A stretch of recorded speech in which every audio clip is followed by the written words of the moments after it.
नमस्कार, मैं हूं दिबांजलि मोइत्रा। पिछले कुछ दिनों से कश्मीर में टारगेट किलिंग बढ़ गई और आतंकी चुन चुनकर कश्मीरी पंडित, गैर कश्मीरी हिंदुओं और वतन परस्त मुस्लिमों की हत्या कर रहे हैं। पिछले 3 दिनों में 3 हिंदुओं की हत्या हो चुकी।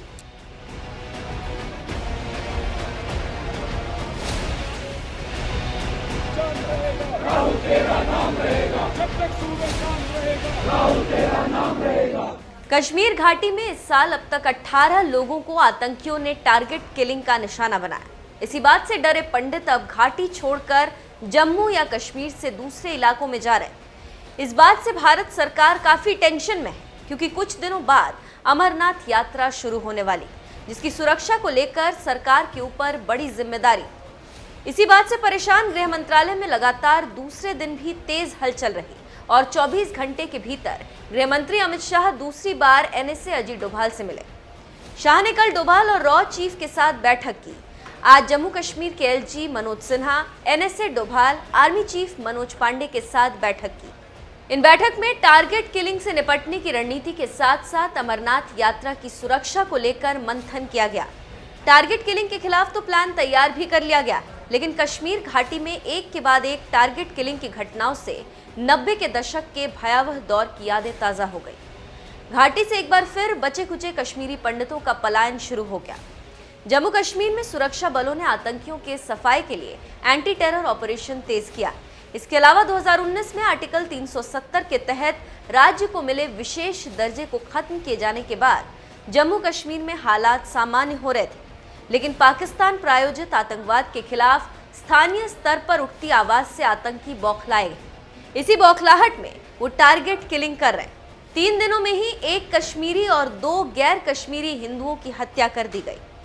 जानकारी देते चले कि मंगलवार को आतंकियों ने कुलगाम में रजनी बाला नाम के एक सरकारी टीचर की स्कूल के बाहर गोली मारकर हत्या कर दी।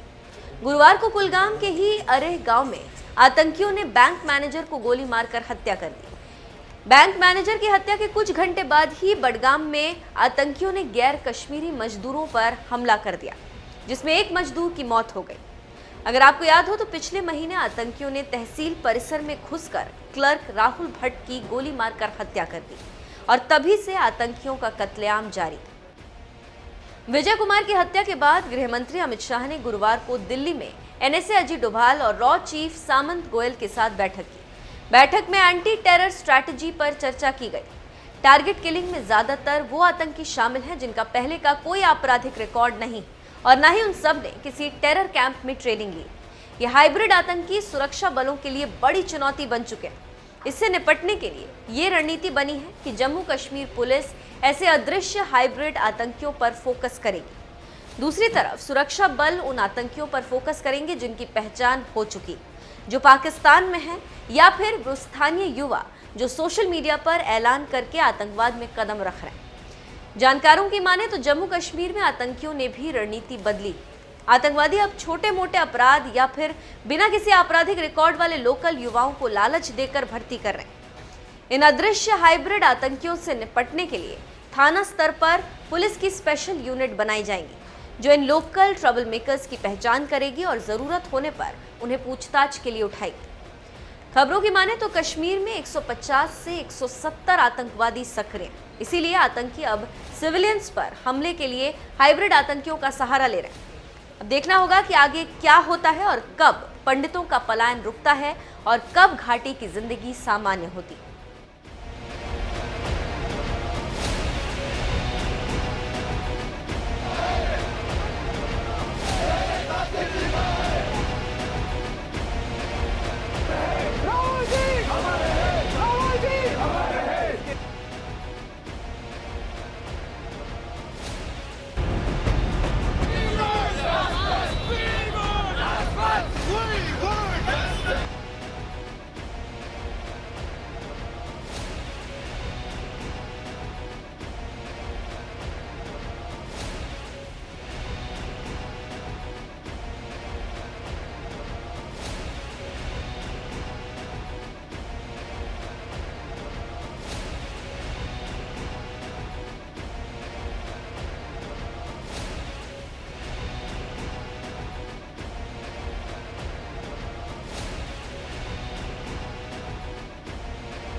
कश्मीरी पंडित है, नहीं चलेगा, नहीं चलेगा, नहीं चलेगा।